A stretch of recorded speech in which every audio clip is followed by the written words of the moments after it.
Hello class 6। देखिए बेटा, ये नया चैप्टर हमें शुरू करना है। ये मैंने आपको दे रखा था कि इसको एक बार रीडिंग आप लगाएंगे, इस 4th चैप्टर को 1-2 पेज जो जितना भी पॉसिबल आपसे हो सके इसको रीडिंग लगाने के लिए मैंने बोला था। 4था चैप्टर इसको शुरू करते हैं, ठीक है ना। अब हमने अब तक फाइबर, फैब्रिक ये सब पढ़ा, फिर मटेरियल पढ़ा। अब हमें क्या करना है, उनको अलग अलग ग्रुप में बांटना है। अलग अलग ग्रुप में बांटना है मतलब एक तरह के मटेरियल को या एक तरह के सब्सटेंस को एक जगह रखना। इस तरीके से कुछ प्रयास करना है कि हम कैटेगराइज कर सकें किसको, मटेरियल्स को। इसलिए चैप्टर का नाम है सॉर्टिंग मटेरियल्स इनटू ग्रुप्स, ठीक है ना। अलग अलग ग्रुप में कैटेगराइज करके रखा जा सके, ठीक है ना। तो चलिए शुरू करते हैं। पहले तो हम देखते हैं कि हमारे अराउंड क्या क्या ऑब्जेक्ट हैं। 4.1 में देखिए पहला ये ऑब्जेक्ट अराउंड अस। हमारी चारों तरफ कौन कौन से ऑब्जेक्ट हैं, we have to see we have seen that our food clothes have so much variety in them. हमने खुद देखा है कि हमारे कपड़ों में और खानों में कई तरह की वैरायटी होती है। लाइक जैसे ठंडियों में अभी जैसे ठंडी शुरू हो रही है ना, तो we will start with sweaters, mufflers etcetera etcetera, है ना। ये सब हम पहनना स्टार्ट कर देंगे ना। स्वेटर, मफलर पहनेंगे, जैकेट्स पहनेंगे, शूज़ तो पहनते ही हैं, मतलब और सारी चीज़ें जो विंटर के लिए नेसेसरी होती हैं वो हम पहनना स्टार्ट कर देंगे। और गर्मियों के लिए अलग क्लोथ्स हैं, कॉटन के क्लोथ्स उस समय हम ज़्यादा यूज़ करते हैं। तो वैरायटी है कपड़ों में, ठीक है ना। और फूड में भी है। ब्रेकफास्ट में कुछ हम लेते, मतलब जब सुबह नाश्ता करते हैं तो उसमें कुछ और खाते हैं, दोपहर का खाना कुछ और होता है, रात का खाना कुछ और होता है, शाम का स्नैक्स है वो कुछ और। तो वैरायटी है फूड में या ब्रेकफास्ट में या आपके क्लोथ्स में। इस सब में क्या है, अलग अलग तरीके का यूज़ हम करते हैं। सीज़न वाइज भी करते हैं और विद इन एक सीज़न में भी हम कई, जैसे आज कुछ और खाया, दूसरे दिन कुछ और खाया, आज कुछ और पहन रहे हैं, दूसरे दिन कुछ और पहन रहे हैं। तो इस तरह से फूड और क्लोथ, कपड़े और खाने में वैरायटी है। Okay, now just food, not just food and clothes, there is such a vast variety of objects everywhere. केवल खाना और कपड़े ही नहीं, और भी कई चीज़ों में कई तरह की वैरायटीज़ हैं। एवरीवेयर मतलब हर जगह वैरायटी है, ठीक है ना। सॉरी, हर जगह वैरायटी है, ठीक है बेटा। हर जगह वैरायटी है, केवल खाना और कपड़ा नहीं, ठीक है ना। We see around us a chair, bullock cart, a cycle, cooking utensils, books, clothes, toys, water, stones and many other objects. कई ऑब्जेक्ट हम देखते हैं।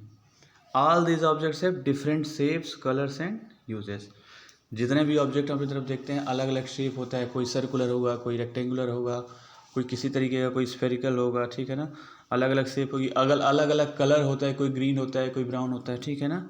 और अलग अलग प्रयोग भी उसका करते हैं हम, ठीक है ना। जो भी ऑब्जेक्ट हम अपने चारों तरफ देखते हैं उनका अलग अलग शेप होता है, अलग अलग कलर होता है और अलग अलग यूजेस भी होते हैं, ठीक है बेटा। आइए आगे देखते हैं। अब हम मटेरियल पढ़ चुके हैं, उसको हम कैटेगराइज करेंगे बेटा, ठीक है ना। Look around and identify objects that are round in shape. अपनी चारों तरफ आप देखें और ऑब्जर्व करें कि जो सर्कुलर या राउंड इन शेप है, गोल गोल जो है, ठीक है ना। और लिस्ट में इंक्लूड ए रबर बॉल। रबर बॉल जो होती है ना वो होगा राउंड शेप का। फुटबॉल भी होता है राउंड शेप का। ग्लास मार्बल भी राउंड शेप का होता है, ठीक है ना। If we include objects that are nearly round. अब इसके पहले हमने पढ़ा कि राउंड, अब हम लोग देखेंगे कि व्हाट आर नियरली राउंड, मतलब पूरी तरीके से राउंड नहीं है लेकिन लगभग राउंड है। तो उसमें देखेंगे our list could also include objects like apples. सेब देखिए आप, ये राउंड नहीं होता। अब उसका जब सेब का शेप जब ध्यान से देखोगे तो टोटली राउंड नहीं होता, ठीक है ना। ऑरेंज, संतरे भी नहीं होते। अच्छा, और ऑरेंज नहीं होता, संतरा नहीं होता। एक ऑब्जेक्ट ये होता है एन अर्दन पिक्चर, घरहा बोलते हैं इसको। ये होता क्या है, ये आप लोग रिप्लाई करेंगे ना तो मैं नेक्स्ट क्लास में बताऊंगी। अर्दन पिक्चर होता क्या है, कि घरहा होता है, क्या है इसका यूज़, क्या है ये आप बताइए, मुझे व्हाट्सएप पर रिप्लाई करिएगा। ये भी पूरी तरीके से स्फेरिकल नहीं होता या राउंड नहीं होता, नियर राउंड होता, नियरली राउंड होता है, ठीक है ना।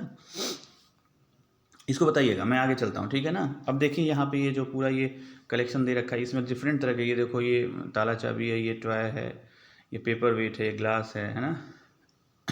अलग अलग ऑब्जेक्ट हैं, ये ग्लव्स है, ये मोबाइल फ़ोन है, ठीक है ना। तो अलग अलग ऑब्जेक्ट को अलग अलग ना करके एक तरह से यहाँ दिखाया गया, फिर इसको हम कैटेगराइज करते हैं कैसे। अब देखो लिखा है यहाँ सपोज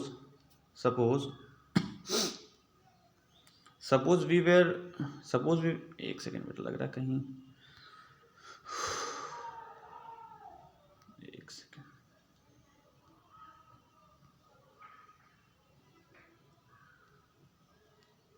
एक सेकेंड, में ये थोड़ा सा, यस अब सही है। ये देखिए सपोज के बाद मेरे ख्याल, अच्छा हाँ वहीं से शुरू, देखो सपोज है ना, suppose we are looking for object that are edible. मान लो हम लोग खोज रहे थे कुछ ऐसा जो एडिबल का मतलब होता है जो जिसको हम खा सकें। एडिबल मतलब खाने योग्य बोलते हैं, ठीक है ना बेटा। Which are edible, we might include we might include all the items that we have listed in table 1.1, 1.2, 1.3 in chapter 1। Chapter 1 में हमने ये न्यूट्रिएंट वाला ये सब देखा था ना, तो उसमें बहुत सारे आइटम्स थे जो हम खा सकते थे। हमने वहाँ टेबल भी बनवाया था आपको ना अलग अलग, तो वहाँ एक बार आप जाके देखिएगा कि 1.1, 1.2 और 1.3 में है क्या, और वो एडिबल है कि नहीं है। ऑब्वियसली एडिबल होगा। तो हम अगर मान लो खोज रहे हैं कि क्या क्या एडिबल हैं, तो वो टेबल आप तीनों देखेंगे 1.1, 2 and 0.3। We might also find that some of those round shaped objects we just listed out are also in this group. अब होगा क्या, जब आप एडिबल के लिए जाओगे तो उसमें देखोगे कुछ ऐसे भी होंगे जो पिछला भी मैंने राउंड शेप में हम लोग ने देखा है उससे मैच करेगा, मतलब वो भी उसमें आएंगे। मतलब राउंड शेप या नियरली राउंड शेप वाले भी उस ग्रुप में आएंगे। यहाँ दिखा रखा है कि दो राउंड शेप ऑब्जेक्ट्स भी just listed out are also in this group. तो ये एडिबल वाला जब पार्ट देखेंगे तो इसमें ऑटोमेटिकली वो कुछ जो राउंड शेप वाले हैं वो आ सकते हैं, नहीं भी आ सकते हैं, आएंगे ही आएंगे, ठीक है। जैसे सेब है, ठीक है ना। अच्छा ये तो नियरली राउंड शेप है।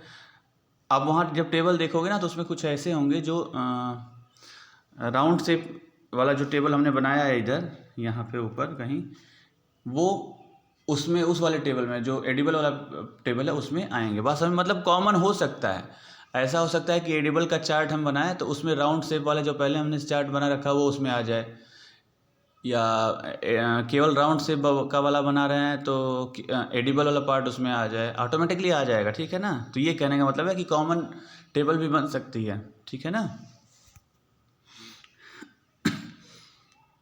let us say we wish to make a group of objects that are made up of plastics। अब ऐसा कुछ करते हैं कि एक ग्रुप बनाते हैं जिसमें केवल प्लास्टिक के ऑब्जेक्ट हों। तो क्या क्या आएगा इसमें, बकेट आएगा, लंच बॉक्स आएगा, खिलौने आएंगे, वाटर कंटेनर आएगा, pipes and many such object में find a place in this group. Plastic का तो बहुत यूज़ होता है ना, हमने पढ़ा भी है। There are so many ways to group objects, बहुत वेज हैं। कभी प्लास्टिक कर दिया, कभी स्टील कर सॉलिड कर दिया, कभी राउंड शेप कर दिया, कभी नियरली राउंड, मतलब बहुत तरीके से हम लोग जो है ऑब्जेक्ट्स को कैटेगराइज कर, यही लिखा there are so many ways to group objects. Grouping करने का बहुत सारा वे है, ठीक है ना बेटा। In the above example we have group object on the basis of their shape और the material they are made from. अभी तक जो हमने ग्रुप किया वो शेप के बेसिस पे, जैसे हमने राउंड किया या नियरली राउंड कहा तो शेप के बेसिस पे कैटेगराइजेशन है। हमने कहा प्लास्टिक का बना हुआ हो तो वो किस मटेरियल से बना हुआ है उसके बेसिस, मतलब दो तरीके से हमने कैटेगराइज किया। एक तो on the basis of their shape और the material they are made from, किससे बने हैं वो, या फिर उनका शेप कैसा, ठीक है ना। All objects around us are made up of one और मोर मटेरियल। जो हमारी तरफ ऑब्जेक्ट्स हैं, हमारी तरफ करें चारों तरफ जो ऑब्जेक्ट्स हैं वो या तो एक सब्सटेंस से बने होते हैं या एक से ज़्यादा सब्सटेंस से बने होते हैं, ठीक है ना। दीज मटेरियल्स में be glass, metal, plastics, wood, लकड़ी, कॉटन, पेपर, मड और सॉइल। ये सारा हो सकता है इसमें ना, जो हमारी चारों तरफ सब्सटेंस है वो केवल एक से बने या एक से ज़्यादा से बने, ठीक है ना। Can you think of more examples of materials. Obviously आप सोच सकते हैं कि और मटेरियल क्या हो सकता है, ठीक है ना। बहुत सारे मटेरियल हैं, ठीक है। चलिए यहाँ तक देखिए, फिर एक्टिविटी 4.1 एक्टिविटी 1 ये हम कल मतलब नेक्स्ट क्लास में डिस्कस करेंगे। अगर कोई डाउट हो तो प्लीज़ पूछिएगा, ठीक है। Thank you. और नोट्स बनाते चलिए।